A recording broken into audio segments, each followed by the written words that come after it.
So I've got a dilemma.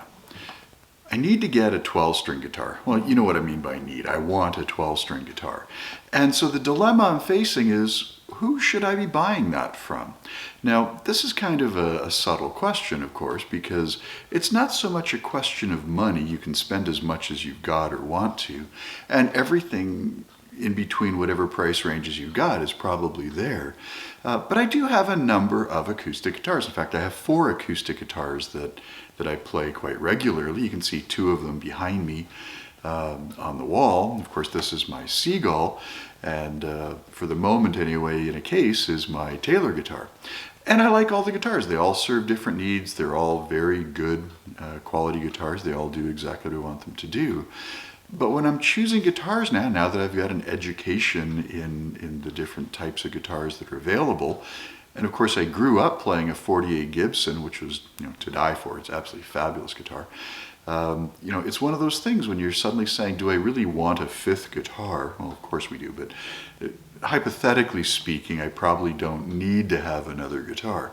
So what should I buy in that 12-string? Well, I really do like my Seagull. This is made by Godin Company in Canada, and this is a dreadnought. It's an absolutely gorgeous guitar, and it kind of has introduced me to a thing that I really like when I'm playing out. And it's a simple thing, but it's got electronics and it's got a tuner built into it. And that is a big deal when I'm playing out. So this is the guitar that I end up playing out the most. I get similar features on the Ibanez, but the Ibanez is kind of trying to emulate an electric guitar feel, so it's not quite as rich as other guitars that I have. And so as I'm sort of enjoying any guitar I'm playing, or this one, I'm always asking myself, do I need a second one, maybe in that 12-string variety, because all these companies make 12 strings, and what should I do to figure this out? And so it's kind of a big deal. This is an amazing guitar. It's ridiculously inexpensive. This is the Entourage model. I think it's an older model, but it's hard to kind of track the years on these things. Everything about it is beautiful. Whoever had it before me, I bought it used. Very low mileage guitar, absolutely fabulous sounding guitar. Of course, it's a dreadnought. It's very rich and boomy. I've done all the things to it that I like to do to a guitar to make it work well. So this has got silken steel strings, and the action's all been taken care of to be exactly what I like. So it's a true joy to play. And I expect that if I got a Seagull 12-string, that I would have pretty similar features. But I have been noticing a lot of the Seagulls that are available in the used market don't have built-in tuners and electronics. And I have to admit, I've become kind of addicted to having built-in electronics as opposed to miking up or grabbing some kind of a tuning device and putting on. Of course, there's no real effort involved in any of this stuff, but you get kind of used to kind of the luxuries, if you like, when you're playing the guitar. And I will say this, the Seagull neck is absolutely beautiful. It's a very thin neck, very playable neck. I like it very much in my hand. Let's take a look at the Taylor guitar that I have.